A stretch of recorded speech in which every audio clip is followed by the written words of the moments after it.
immédiatement. Je répète, lâchez cette arme immédiatement. Allez, on y va!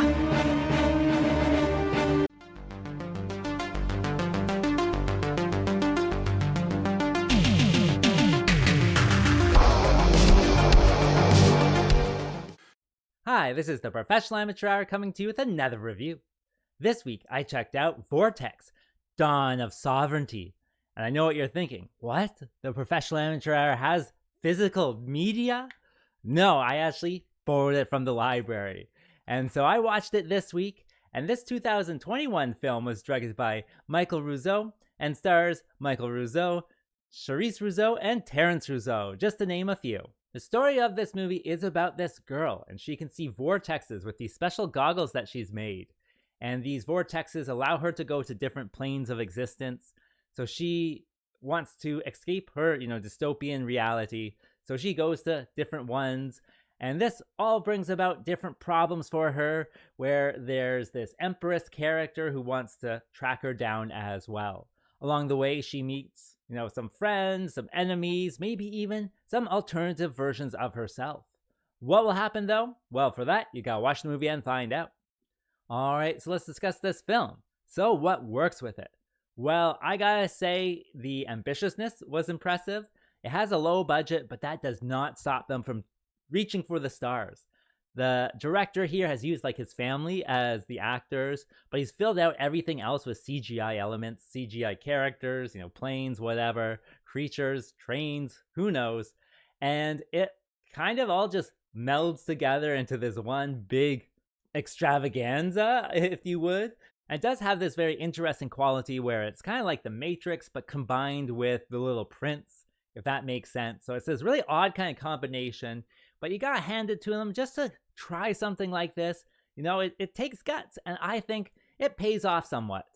Other than that, it's shot well enough, and you know what that means on this channel. And everything, of course, is on screen, perfectly visible, very kind of bright sometimes, not so much other times, but at least you can see everything. The character design is pretty cool, even if it's a character that doesn't get much, screen time or anything like that. There's at least a good deal of thought that goes into each character's, look, and that certainly goes a long way as well. And unfortunately, that's kind of where all of the good qualities end with this one. Like I said, they're reaching for the stars, but their budget kind of makes the stars out of reach.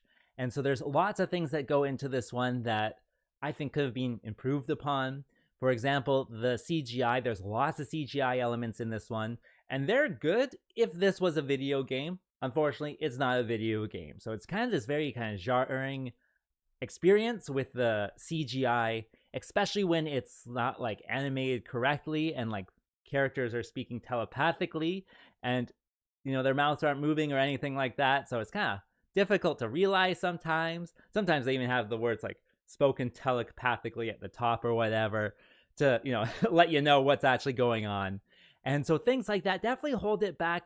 So like I said, the CGI, it's good. It just doesn't fit within inside the world that they're trying to reach for, really. In addition, the story is pretty messy. They have spiritual beings that come in and just give some advice. And I don't know, it's French language, so I'm reading the subtitles most of the time.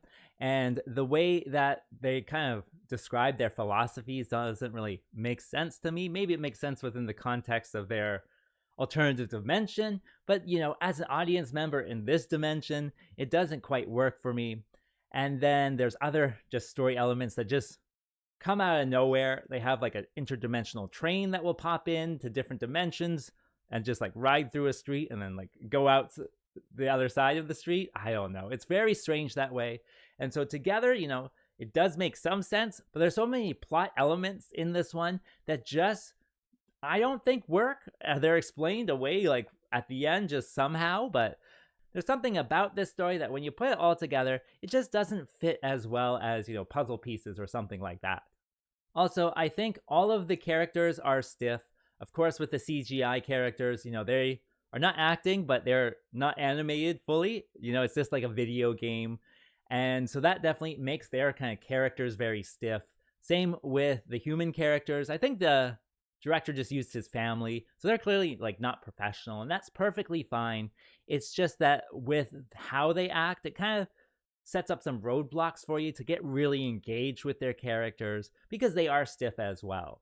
So that certainly is something that is in this one. It's something to look past. You just want to try to enjoy the story, the visuals, and all these other things that go into it. And yeah, I don't know, it comes across as one of these movies where you can see what they're going for. It's just that it's such a limited budget that really does hold it back. I wish they, had twice as much budget. They could have done twice as well, right? So yeah, it's one of these movies. And furthermore, there are other odd elements in this one.